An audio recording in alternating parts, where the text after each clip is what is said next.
Good evening. Welcome. Welcome to the March 8th, 2022 edition of the Downers Grove Village Council meeting. We're glad you're here or watching at home. We appreciate you coming or taking the time to be with us tonight. As is our custom, we'll begin the meeting with the Pledge of Allegiance. I pledge allegiance to the flag of the United States of America and to the republic for which it stands, one nation, under God, indivisible, with liberty and justice for all. Rosa, would you please call the roll? Mayor Barnett, Here. Commissioner Jose, Here. Commissioner Wallace, Here. Commissioner Sadowski-Fugit, Here. Commissioner Colavani, Here. Commissioner Gilmartin, Here. Commissioner Glover. Here. Awesome. We're all together again. Nice to see everybody. Is there a motion concerning minutes of previous council meetings? Mayor, I move that the council adopt the March 1st, 2022 minutes as presented. Second. Any comments or questions from the council? All those in favor say aye. Aye. Opposed? It passes unanimously. Thank you all. Just like that, item 4 on our agenda. This is the public comments portion of the meeting for items not on tonight's agenda. As a reminder, the public comments portion of these meetings is an opportunity to address the council. We try to be accommodating, however, it is not an open question and answer session. We have a variety of opportunities to ask questions or engage council members here, as well as our e-remarks system, the CRC system, Coffee with the Council, which is coming up soon, direct email or by phone. But the public comments agenda item and the public comments portion of each specific agenda item are intentional parts of a structured meeting. As such, we do have some expectations on how they'll be handled. Please state your name for the record. Please keep your comments to 5 minutes or less. Please avoid repeating what others have already said. Please keep your comments to one visit to the podium per subject. If you forget to mention something or additional conversation brings up a new idea, please hold that until after the meeting and use one of the other methods we talked about to contact us, or bring it to the next meeting. We'd be happy to hear from you then. With that, is there anyone who has items not on tonight's agenda? Good evening. My name is Marshall Schmidt, and I must be making progress. 3 weeks ago, I was accused of misleading the public. Last week, I was accused by the mayor of merely wasting the public's time by revisiting the council's reasons for amending the zoning ordinance. But Mayor, we just disagree.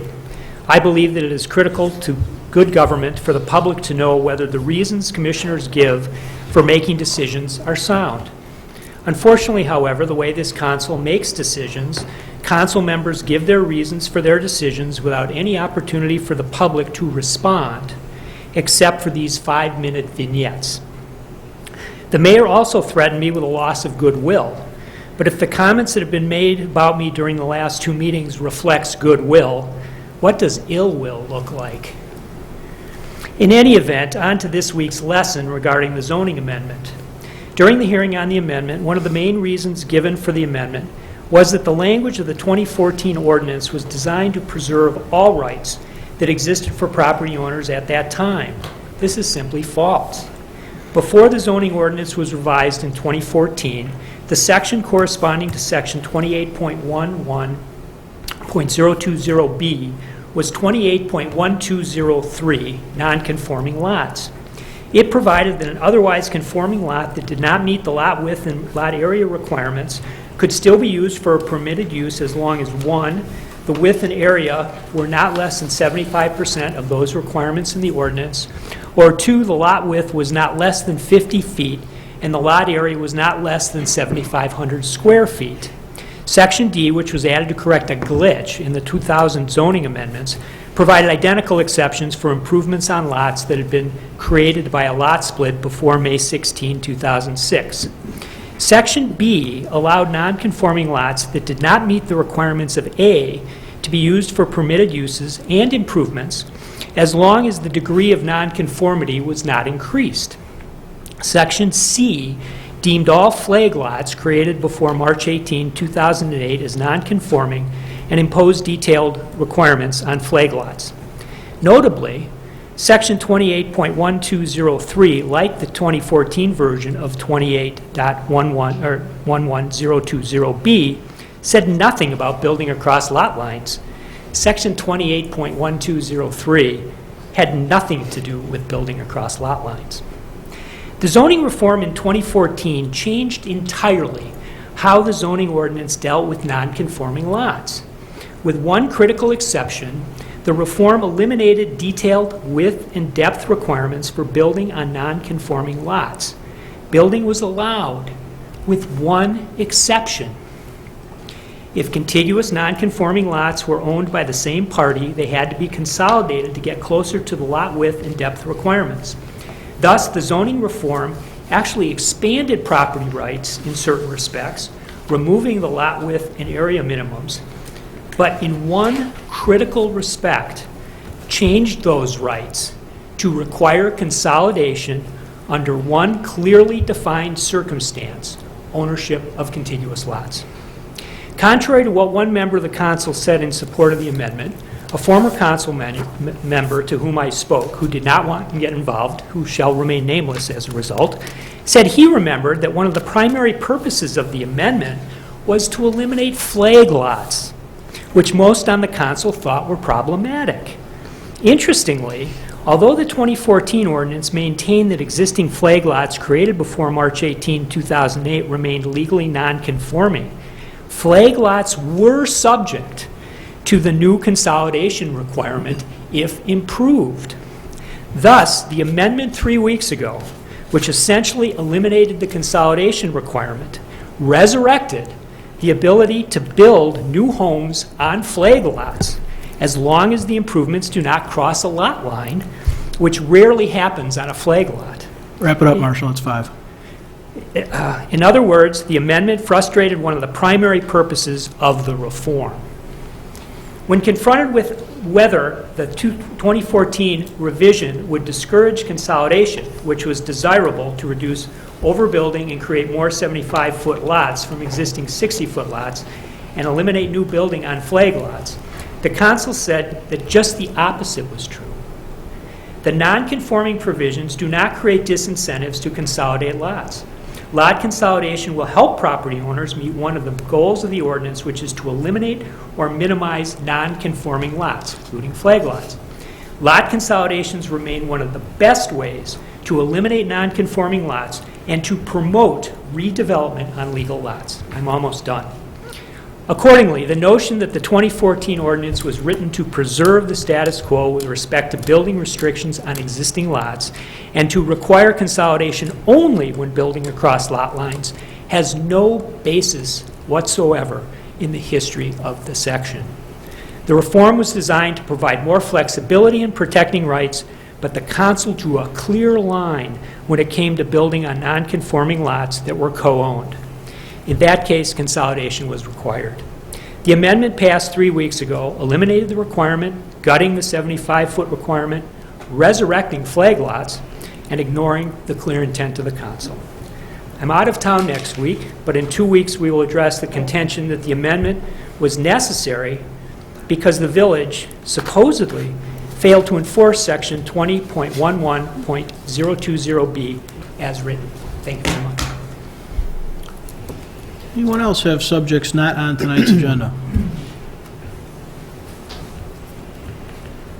I have a little bit of a two-edged sword today. Celebrating. We had our balloons installed, and so far it's gotten some nice reviews. I think they should have did it sideways instead of in front of the building, but you know, I didn't install it. So we are officially out in the public. I'm planning to stay at this location for 90 more days. I have some other plans I'm working on with my attorney and some investors. I lost my investors because the place, the landlord and other people in the building don't believe in maintenance and tidiness. I wasn't planning on staying there much longer anyways, so it doesn't matter, but I'll be there another 90 days. The other side of this location, the other side of the thing, it's awesome to see in big gold letters, Loving Downers Grove. Of course, I had to put a little green and white on the sides. It was a little annoyed the mayor because he didn't like my green tie. Don't wear it anymore. Okay? The other end of the sword, in case anybody's listening, audience, wow, there's hardly anybody here today. Kind of disappointed. My gifts to the city council was returned. We're going to be doing a fundraiser. I'm sorry this might sound like a commercial, but if it's anybody's interest in buying some gift cards for the fundraiser for my not-for-profit, Successfully Yours and You, my private email is being used for now. I have a technical guy working on other stuff. My private email is jfkjrone@gmail.com. J for Jimmy, F for Frank, K for Kite, J for Jimmy, R for Red, O for Octopus, N for Nancy, E for Edwards. That's correct, right? That's how you do it. Okay? They're $10 a piece. It's a great restaurant. I have 7 available. They were just returned by the mayor. Sorry, City Council, I didn't mean to put you on the spot, but they'll go to good use. Have a nice evening. Thanks, Jim. Anyone else, subjects not on tonight's agenda?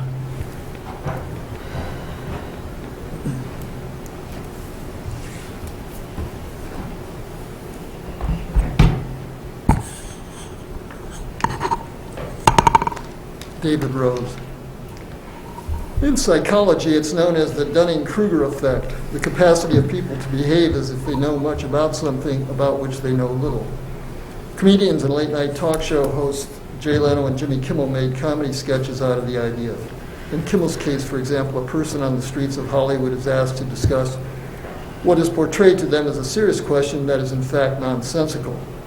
As such, the humor is mean-spirited, encouraging a greater tragedy that viewers delude themselves about the fact that most of us engage in such behavior more often than we realize and care to admit. Indeed, it's the very stuff of most political talk, radio, and television. For that matter, one might say it lies at the center of the struggle over who can participate in democracy. The greatest tragedy in that regard is that in our democracy, political leaders must regularly and with impunity sound like they know what they're talking about when they don't. Occupying a position of authority lends credence to their performance, but the quality of their performance itself is a substantial part of what gives them access to office in the first place. Which is to say, those electing an official want to believe in them, and most, preferably all of what they say. So what is one to make of our esteemed mayor's response to Mr. Schmidt's and my assessment at council's meeting on the 1st, that the vote on the 15th of February on clarifying an ordinance was an abomination, and that it was not grounded in data, logic, and sound thinking, but was rather an abuse of power. On the 1st, our esteemed mayor said council's decision could be a good decision, it could be a bad decision, but it was a decision that will not be revisited, if only its consequences could be so easily dismissed. Indeed, such an attitude begs the question, why bother having a council? Why not just flip a coin 7 times until you get the outcome you want? The mayor further asserted that demonstrating it was a bad decision and abuse of power was wasting council and residents' time. It may feel a waste of council's time to show something it already knows, but how is it a waste of time for residents to be alerted to the fact that people currently sitting on council seem to lack the capacity to make sound decisions? Or do residents presume that when the incapacity of use does not have an impact on them, a bad decision by government is no big deal? On such presumptions do democracies die. Is it a waste of time for residents to learn staff's presentation to the Plan Commission under oath stretches the meaning of truth? What's the point of taking an oath if staff can flaunt it without consequence? How are laws, lawmakers, and law enforcers worthy of respect in such circumstance? The Plan Commission took its responsibilities seriously and voted 0-7 to reject the claim the proposed ordinance change was a clarification. It was not a clarification. The Plan Commission was not kicking the decision up to council because it was a tough decision. It was recommending that reject the change because changing meaning is not clarifying meaning. In explaining why he voted yes, Commissioner Colavini cited an instance when he was on Plan Commission on the nay side of a 6-2 decision that council reversed.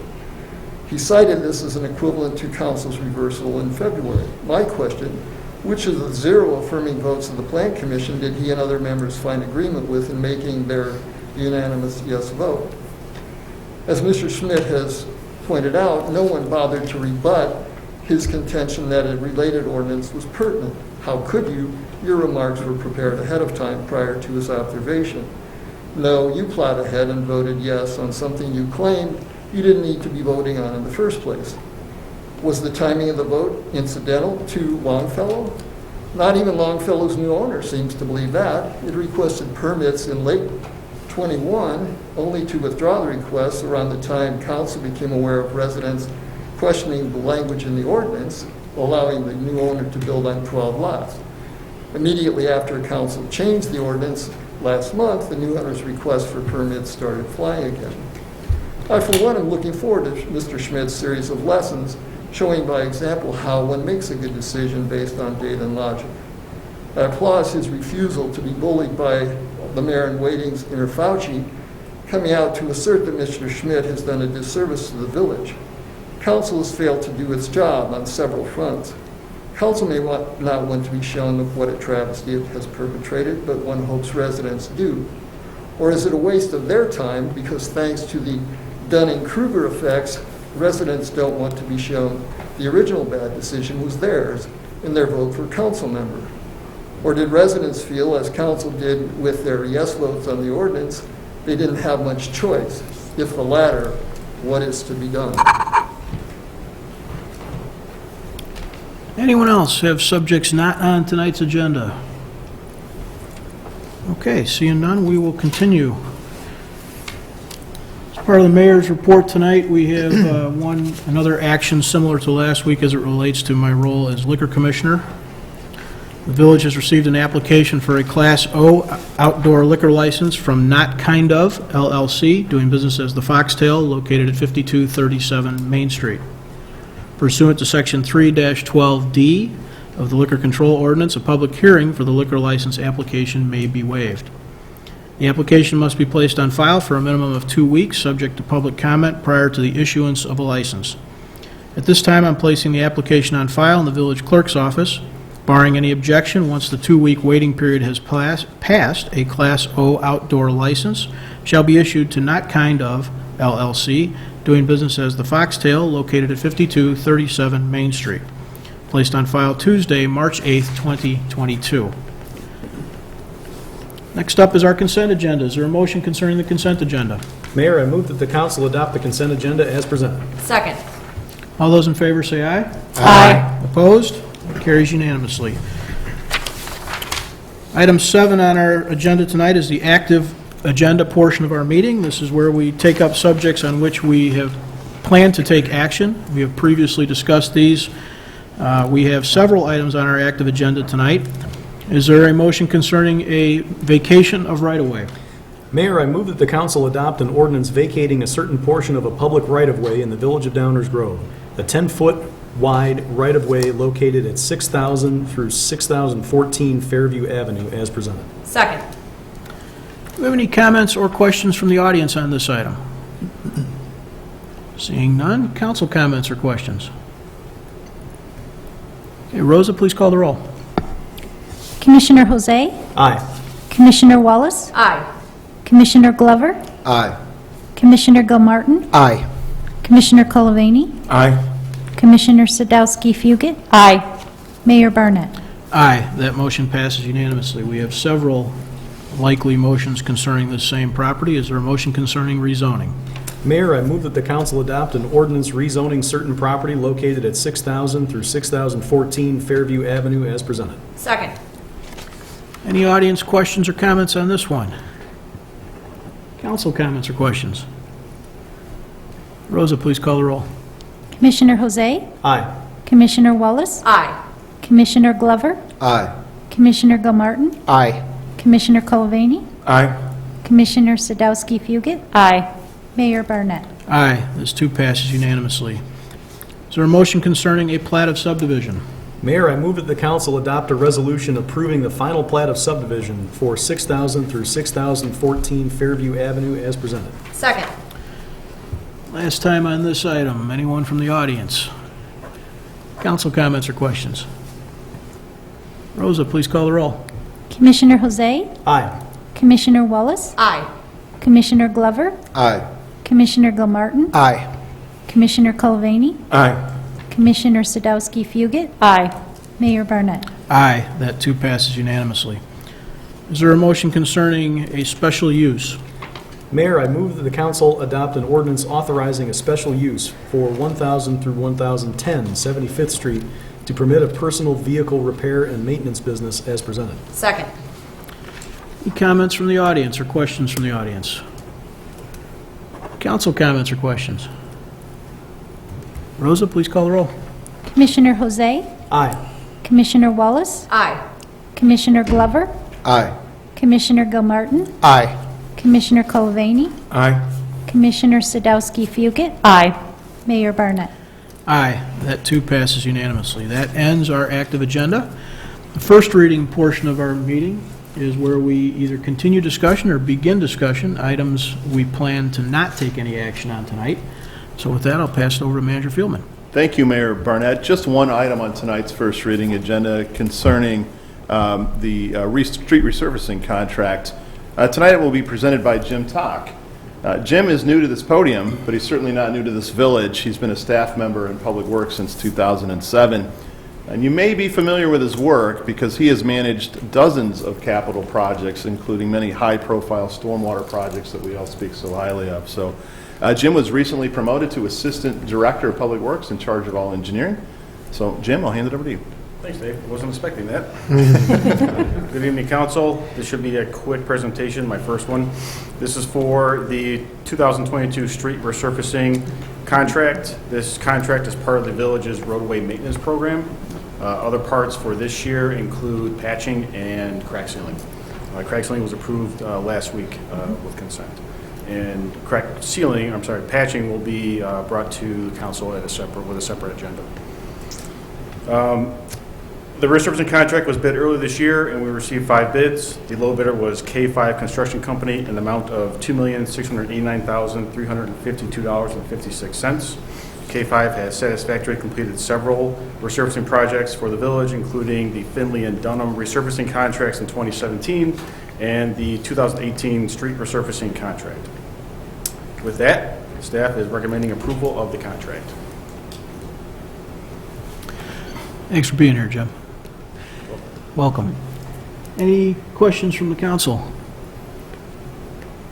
No? Okay, anybody from the audience got any questions? K5 is an awesome company. I dealt with them like 20 years ago. They really got the dots in. Good to hear. A lot of generation that could be. Good to hear. All right, we'll take this up again in the future. Thank you. And that ends our first reading tonight, Mayor. Thank you.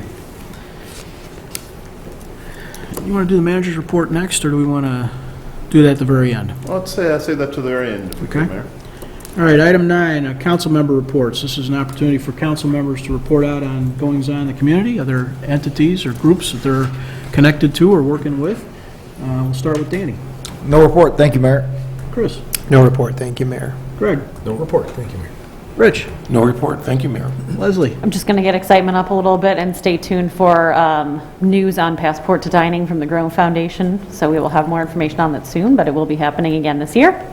And I also just want to wish everyone a happy International Women's Day. Thank you. Nicole. No report, Mayor. Thank you. I too have no report. So back onto your plate, Dave. Yes, under the manager's report, we will be talking facilities, an important next step, but we'd like to do that in the committee room, so if it's appropriate, Mayor, we'd ask for a quick recess and move over to the committee room. We'll take about 5 minutes. We will reconvene in the committee room. Dave asked you to start us down the path. I will start us by introducing Mike Baker, Deputy Village Manager. Wait, who? Happens to be the project manager on this little project called Facilities. Standing behind me. Right behind you. I'm sorry, Mike. That's all right. Didn't see you sneaking back there. Very sneaky. Very sneaky. Good evening, Mayor, members of the council. Thank you.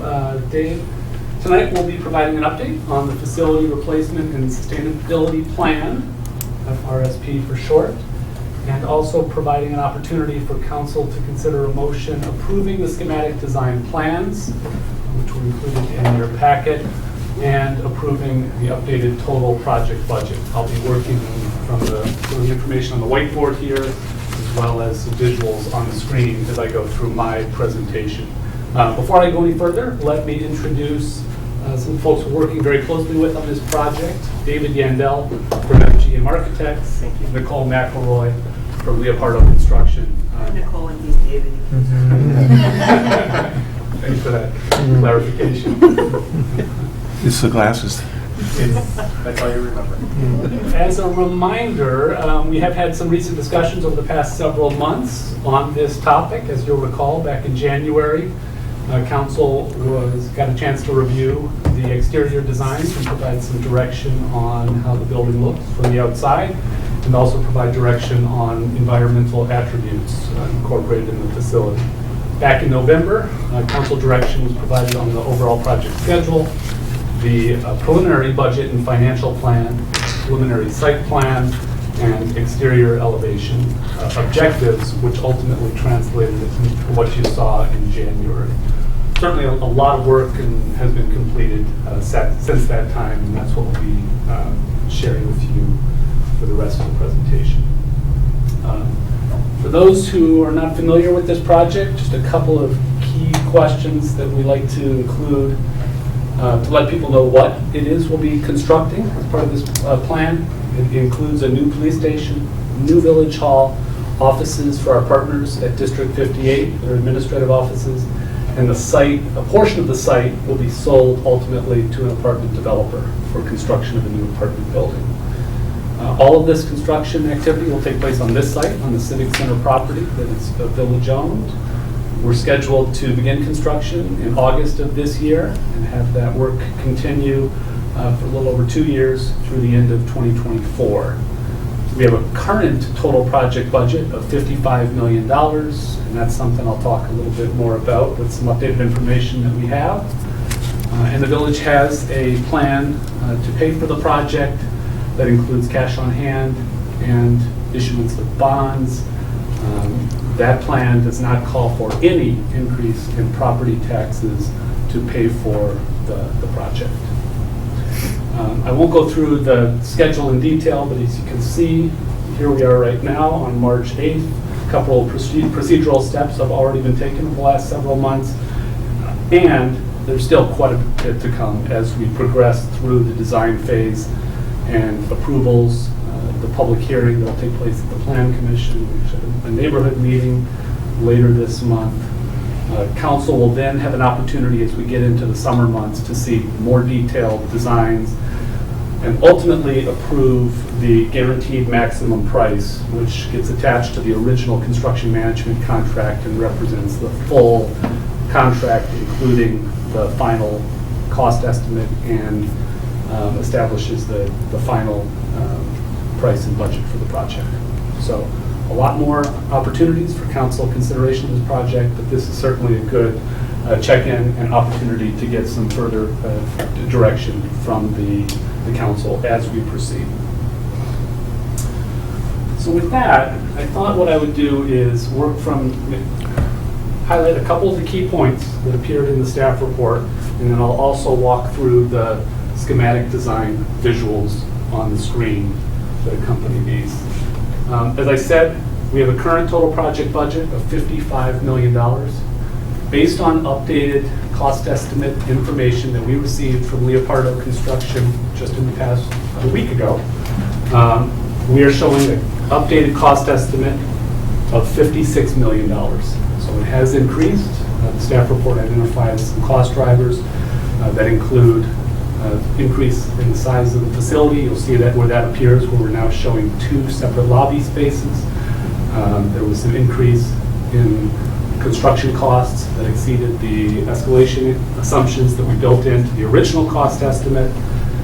And we'll talk a little bit about the construction of parking along Curtis Street, which had substantially greater costs than were originally anticipated.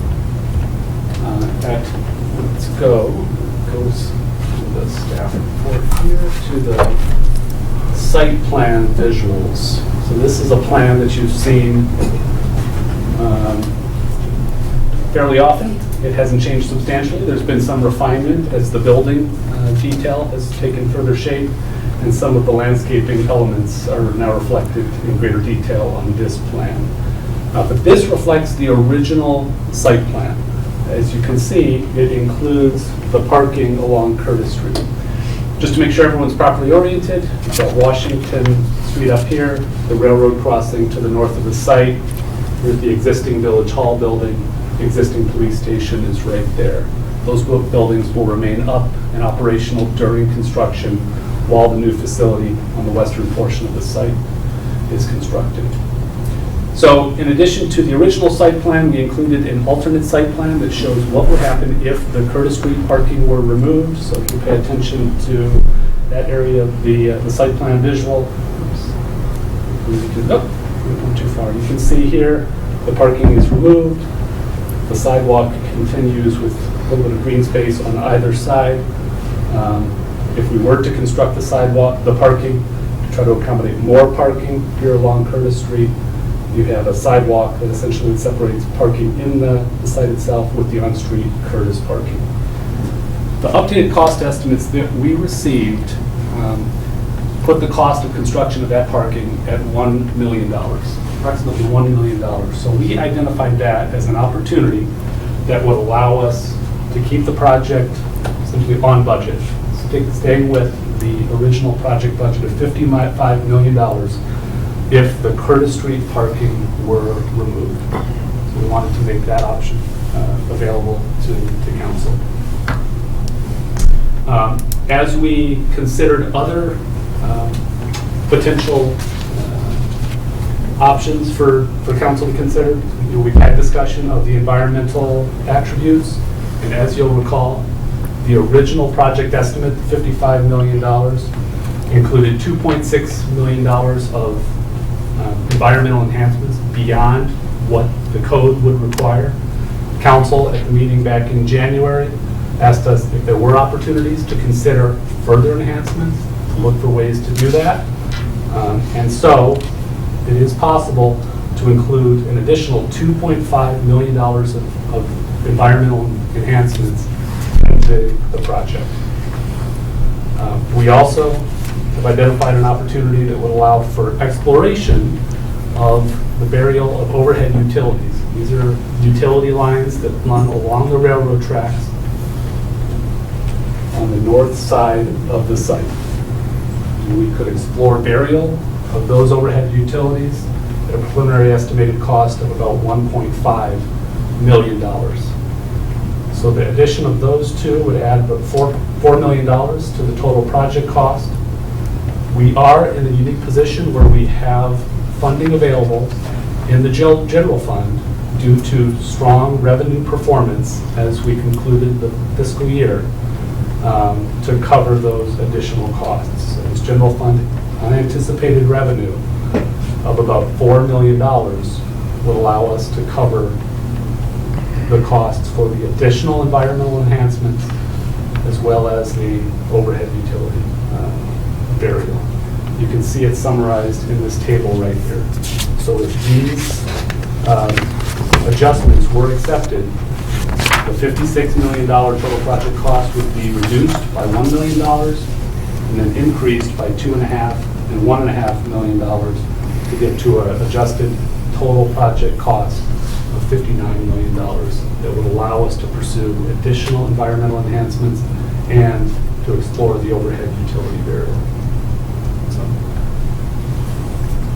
I'm going to proceed and walk through some of the remaining SD visuals, and then certainly open it up and allow any questions that you have of me or our representatives from FGM that we are part of as well. So in addition to the site plans, we included, this was a large file, a landscaping plan that you can see again shows the building in the northwest location with landscaping attributes around the entire site, but with heavy focus on landscape materials in the plaza area. We have the entrance to the police station lobby right here, the village hall lobby right here, and the well-landscaped plaza area in between those two lobbies. The walkway on the west side of the site also features extensive landscaping as well, and we have much clearer definition of pedestrian walkway across Washington Crossing, directing pedestrians to an area which will kind of funnel them into this walkway and then further onto the site. So we go to the next visuals. Here we have updated renderings. These are very similar to what council saw back in January with some enhancements, again, trying to capture the further definition we have at this point and the direction that we've received from council, incorporating environmental attributes into the appearance of the building. Let's see, there's a bird's eye view. This is from the Curtis Street entrance to the site, looking to the northwest.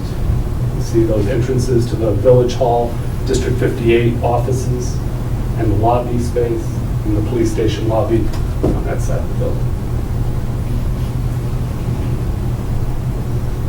Here's the visual from Curtis Street looking to the northeast. A bird's eye view from the northeast. This is from the northwest corner looking to the southeast. Essentially the crossing, Washington Crossing is right here, funneling people onto that walkway. They're continuing further to the south. This is a view from the northeast portion of the site looking to the southwest.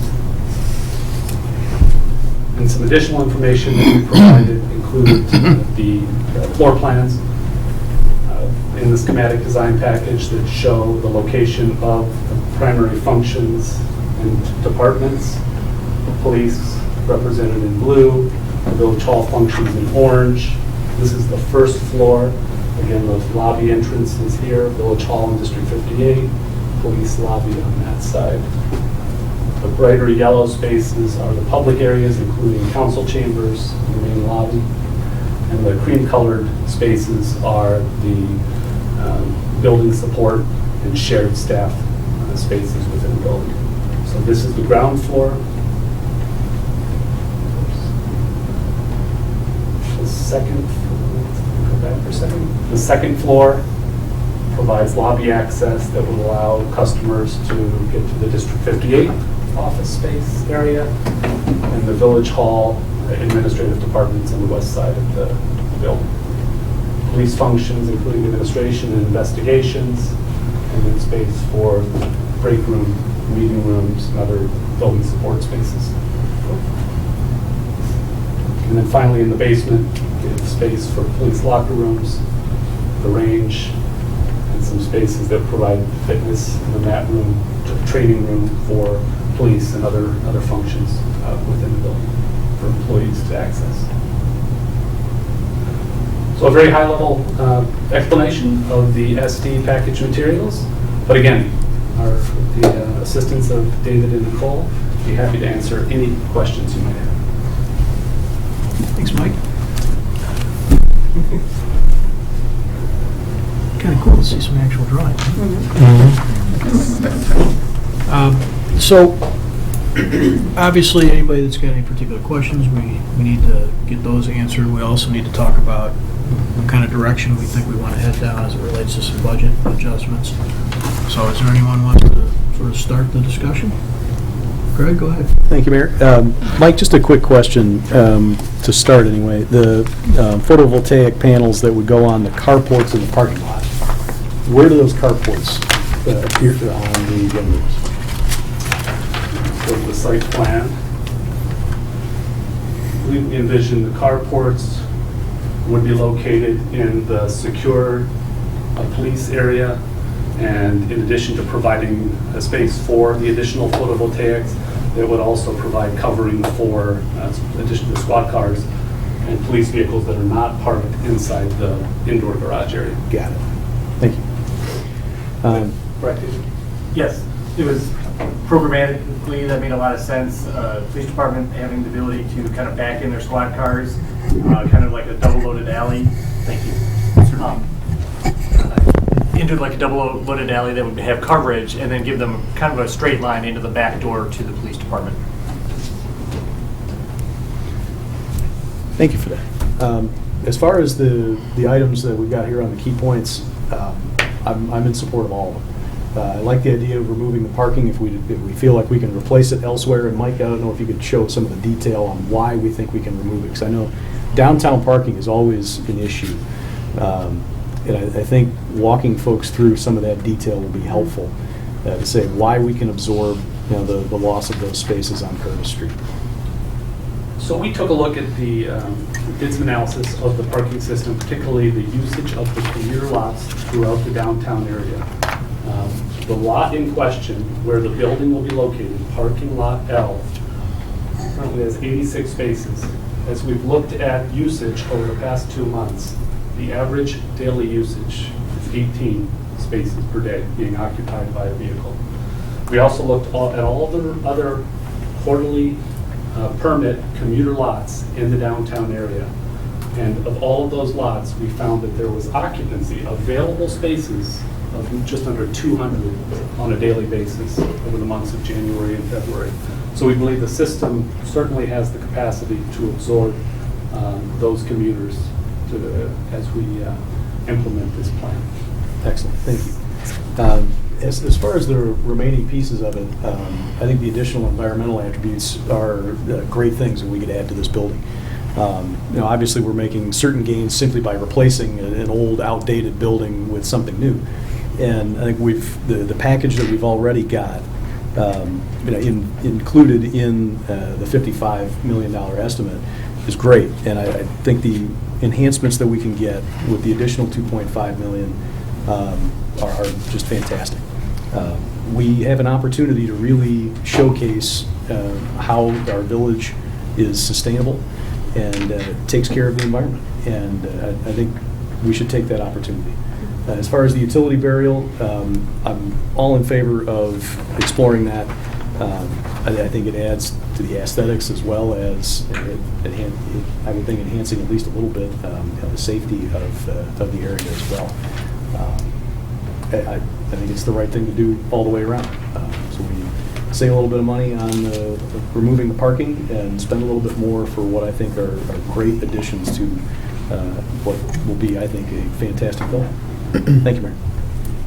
Thanks, Greg. Anyone else want to jump in? Leslie? Sure. I am also in favor of everything we see up here. As somebody who does take the Metro 3 times a week now, ridership is certainly down, and from a lot of the folks that I'm used to commuting with, I'm hearing that people are either working more remotely or completely remotely from home, or like me, we're at least working from home part of the time. And so I think it's very reasonable that for these next few years, we can remove that Curtis parking. And then if we see that ridership ends up going up over time, then we can think about that in a larger, more comprehensive way. But I'm definitely in favor of kind of staying on budget that way. I am obviously in favor of all of the environmental attributes. I think the things that we chose to look further into are going to get us enough bang for our buck and really make a difference when it comes to our carbon emissions and our sustainability efforts. So I am definitely in favor of all of the environmental attributes. And I'm also, this is going to kind of lead to a semi-question, in favor of looking into burial of those power lines, because that does also get into the views from the train. And again, as somebody who does ride the train on a regular basis, I definitely want to make sure that even from an aesthetic standpoint, that those views from the northeast and the northwest are not just kind of plain walls. I know we talked about it a little bit last time, but just making sure it's aesthetically pleasing as people are passing by on the train, because that is often, again, the only way that folks might see Downers Grove, at least to start off with. So that's part of it. And then something else that I just want to throw out there, I know we are not into the weeds of what the internal schematics of the building will look like, but as we start to think about some of these shared spaces, I just want to throw it out there for thinking about gender-neutral bathrooms and trying to be inclusive of all, and potentially for staff something like space for a mother's room or something else like that. So I just wanted to put that out in the ether of things that I would like us to consider as we move forward. Absolutely. Thank you. Anyone else? Rich? I have a question. I'm looking for an explanation of how the rainwater harvesting would work, and does that picture change if we put impermeable pavers, or will we be collecting the water, the storm water from under the permeable pavers, or will that just be absorbed into the ground? David, I'll throw that one over to you to see if, Thank you. As you can see, we've got a fairly generous roof area, so the intent would be to capture rainwater off of the roof surfaces to fill the cisterns. That would then support the landscaped areas that you see predominantly on the south side of the site. The permeable pavers are helped to reduce the amount of runoff for the parking areas. And just as we kind of talk about further enhancing the site work and obviously increasing the amount of permeable pavers, the kind of light red that you see on the lower left-hand side is the current amount of permeable pavers on the site. The budget was for 20% of the parking areas to have it, and you can see on paper 20% sounds like a lot, but when you see it on the screen, you can see there's more room to expand that to continue to help with stormwater runoff. We've got a site that slopes pretty well from the north to the south, so kind of we chose the path, let's work the south up. Do we have any idea how much topsoil we have under our parking lots versus when we hit clay? We do. I don't know that number off the top of our heads. We've had soil borings taken throughout the site. The site will generally get stripped for a couple reasons. One, we're going to dig the big hole to build the new building. And then as we demo the two old buildings that kind of fill in the parking areas, we'll be moving soil around quite a bit to backfill those holes that are left over once the buildings are demolished. Okay. So I guess the 2 points that I'm sort of getting at is, would we have ways to collect that water and reuse it under the permeable pavers, or are we just losing that to soaking into the ground? And then the second part of the question is, are we hitting an impermeable surface pretty soon under the ground with hitting clay? So maybe I'll jump in here. As we get more and more technical and we get further along in design, that's when that level of detail will become more clear. Preliminary indications are this amount of system enhanced amounts would work. By the time we get to design development, we get to engineering, we'll have more ability to answer those detail level questions. Okay. And then as far as the parking on Curtis is concerned, I have a few thoughts on that. I think there are other ways we could make up that problem. I know a couple of years ago, we actually did a downtown parking study, determined we had parking sort of in the wrong place, and we were going to do some more wayfinding to let people know where that was. So I think that's something that we could get reinvigorated. Also, we have other options like the Grove Shuttle and using buses, other ways to have people park not necessarily downtown to help some of the congestion. And in some areas there's on-street parking. I know we don't allow that for commuters now, but there are other ways to solve that problem that wouldn't cost us $1 million. Regarding the overhead utilities, it was a thing that I never noticed until it was brought up in my briefing call yesterday. And now they're like the FedEx arrow thing. I will always seize those from this point on. So I don't know. I understand it would look a lot more aesthetically pleasing. Sort of ambivalent about that, maybe because I took the train for so many years, and that was one of the things that was ubiquitous. Is you always saw all of those wires, thinking, oh, they're driving all those signals all the way up and down the line. So I could go either way on that one. Anything else? Well, since you're asking. Oh, bioswales, definitely we should do that. And then anything that we may not have utilized for the building, could we apply towards next year's pension fund in lieu of having to raise taxes by $1 million or so? Property taxes? That was actually a serious question. I believe that's a topic we'll get into later this year as we go into our annual long-range plan discussions, including updates on overall financial performance. Okay. Dave? The general point is we have a one-time source of funds that we didn't originally plan on. Dave, what you're saying, if I interpreted the way you were further describing stuff for Rich here, is the all of these are still very much a maybe it's an idea we would want to pursue kind of stage, right? That we got enough information from the borings that we did that makes us think it's likely, and really the question is, do we want to pursue it? We still could clearly get to a point where one or more of these things didn't fit exactly right?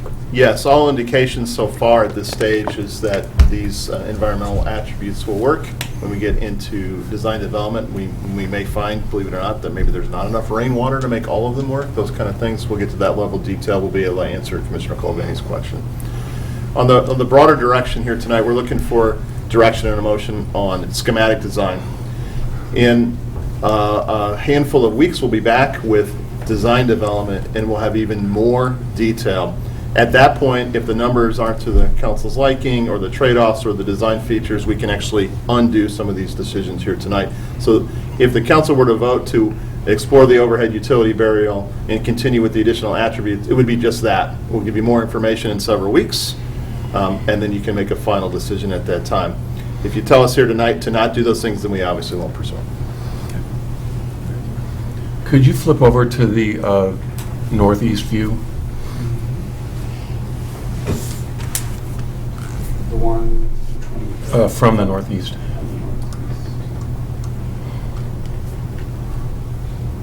Oh yeah, that one. Can you make that bigger? That strikes me as really looking like our back door. And I know some of it's necessary, but I don't know if there's anything that we can make it look less like that. Particularly as people are heading back in from the city, that's going to be the first thing that strikes them. And I don't know if there's some attributes from the south side of and the west side of the building that we might be able to bring back here that wouldn't impact the utilitarian nature of this. we can explore those. If directed, good thing our architect's here. If that's what the council says to do, we'll absolutely come back with some ideas on how we could accomplish that. Hate to spend $1.5 million to take down wires so we could look at garage doors. Right. That Yeah. kind of thing. Yeah. There's some certain realities. We got to put the garage doors somewhere. They're going to be here, but we'll take that as direction. I saw their heads nod to look at other exterior elevation enhancements to make it look less like a rear door and rear of the building. That was lots of head nodding, right? Yes. Did we have any head shaking on that one? Good choice of words, Dave, rear of the building. Yeah. Okay. Go ahead, Jump Nicole. in, go ahead. International Women's Day. Oh, thank you. Oh, boy. I don't want to be too repetitive here. A lot of my colleagues stole things that I was going to say or ask for. So I'll be direct and to the point. I am for 3, 4, 5, and 6 of the key points on the board. I believe, removing the on-street parking sounds a little like we shouldn't do it. However, when you look at the chart that you showed earlier, which I'm glad Commissioner Jose asked to see because I was going to ask for that as well, you see that I think we're good. We've got enough spots available. I think what the pandemic has done is free up some of those spots due to job location changes. So I'm okay with that. Originally, I was thinking 1.5 million to bury the utilities, but truly, and Commissioner Gilmartin has brought this up numerous times, when you're going by on the train, that's really your view of the community. Whatever is right there, whether it be that station or Village Hall. So we're making this such a beautiful building. I would hate to have those power lines in the way. So I think for me, I would definitely want those buried. Would love to see some enhancements here because I thought the same thing. I was like, great. Oh, this is like what you're going to say. No offense, guys. But, it's like when you're passing on the train, This is it. I like the sign on the side when you get a little bit further down the tracks there, but if we could do anything in this space, I think that would be wonderful. So 3, 4, 5, 6 key points. I'm in. Thank you. Thank you. Yeah, just to go on record too, I support the same for many of the same reasons that have been already brought up. I certainly think the parking is something that if we ultimately decided 2, 3, 4 years down the road, we can always put parking spaces there.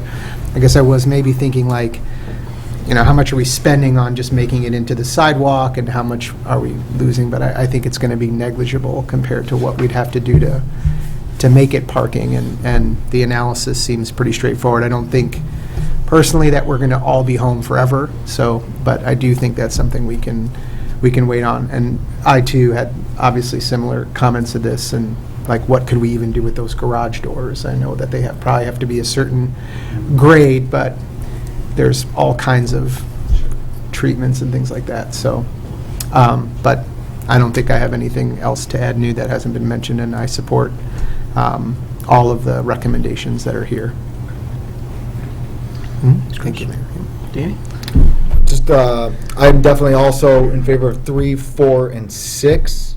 Obviously, the parking, for reasons that Leslie mentioned, I don't think that is coming back. We see empty lots, commuter lots, all over since the pandemic happened, and I don't think that's really coming back. So I think that that's a reasonable cost-cutting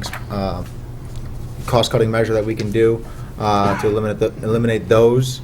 However, I kind of agree with Rich on the burying of the utility lines, the electrical lines.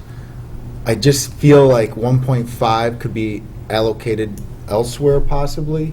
And I agree that the aesthetics of removing those power lines would be great, and this is the view that you're going to see from the train, and maybe the only view of Downers Grove you see. However, I did verify when I left Village Hall yesterday that it's only going up until Washington. And then I went across the tracks to the Main Street lot, the commuter, the train station, and you don't see those power lines from that lot, or when you're stopped at Main Street, you see the power lines across Washington.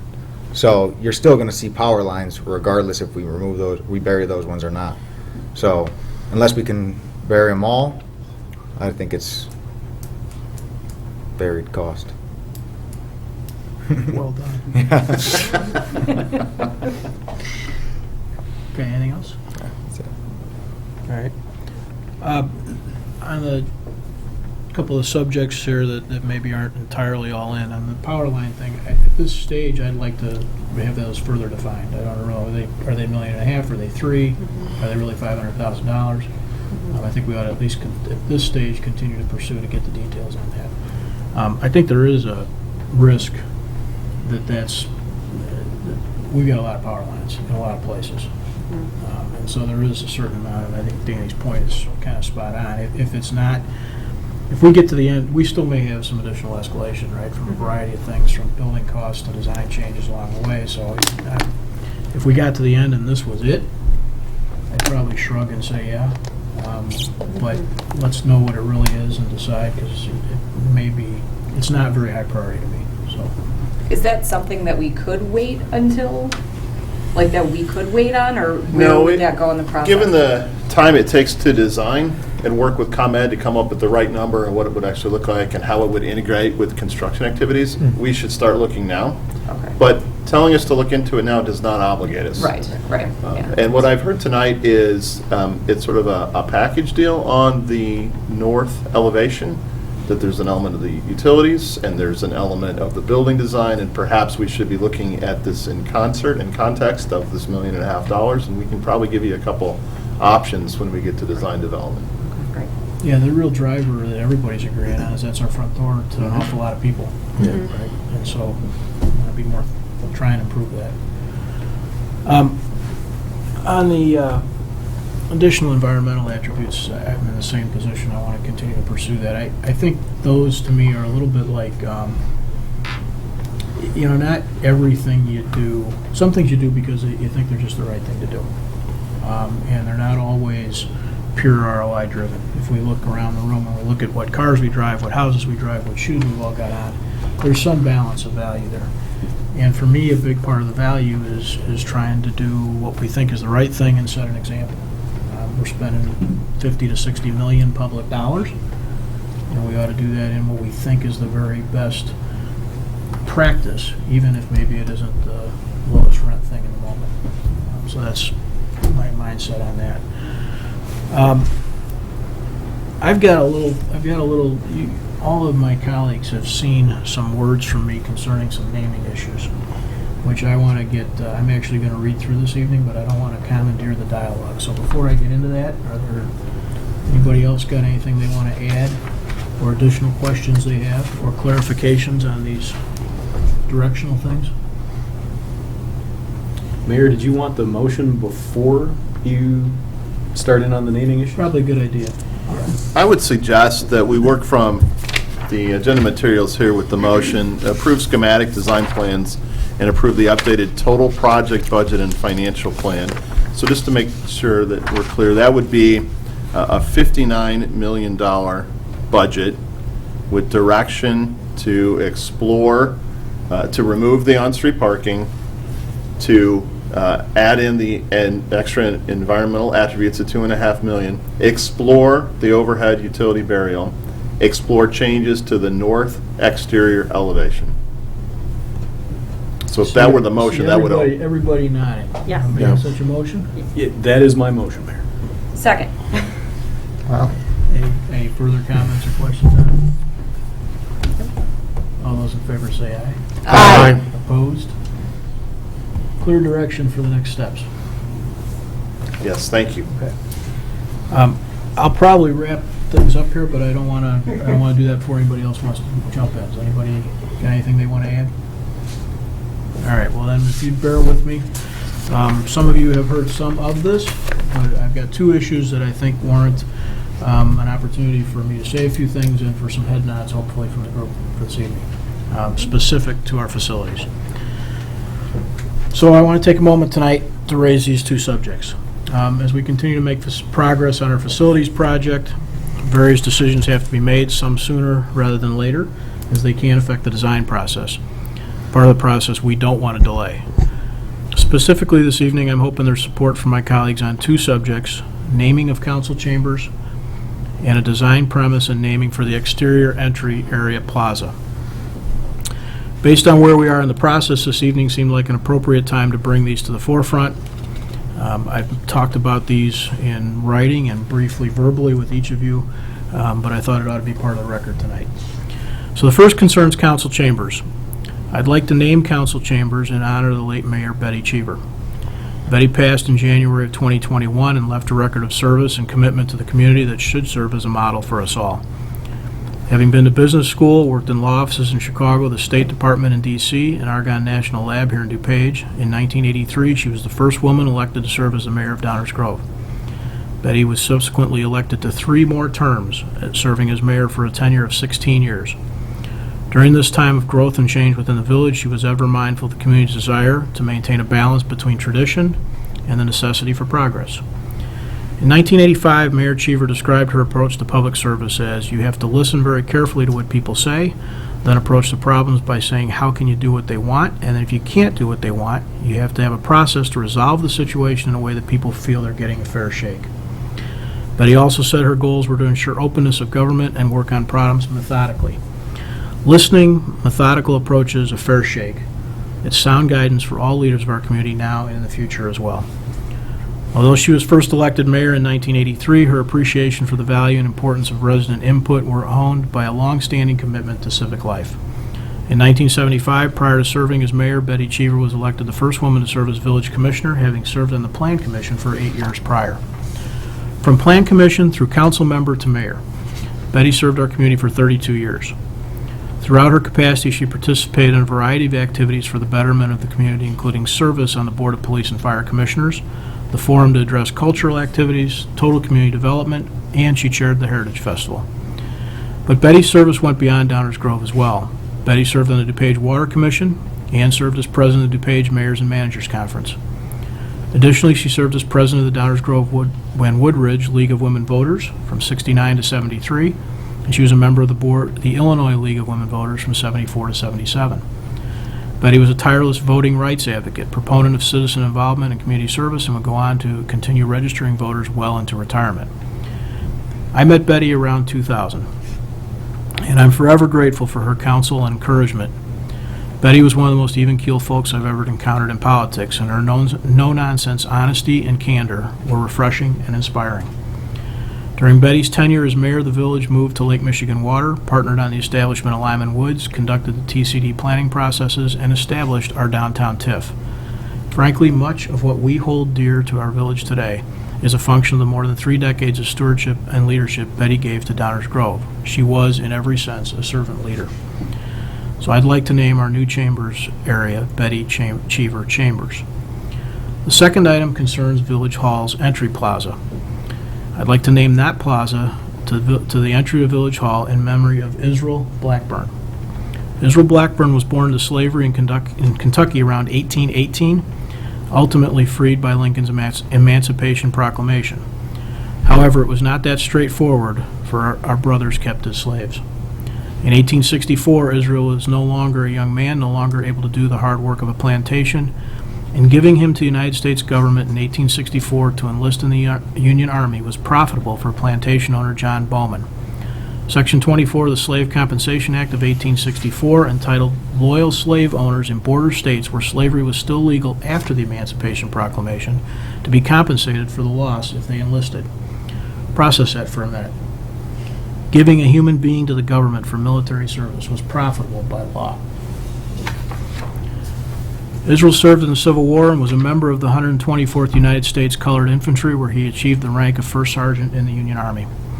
Israel Blackburn moved to Downers Grove at the end of the Civil War and became friends with the abolitionist Israel Blodgett and Samuel Curtis. Curtis eventually sold Blackburn several acres of land on the site that is now owned by the First Congregational Church on Curtis Street. In 1874, Israel was one of the signers of the petition for incorporation of Downers Grove. Blackburn was involved in teaming. I had to look that up. Anybody know what teaming is?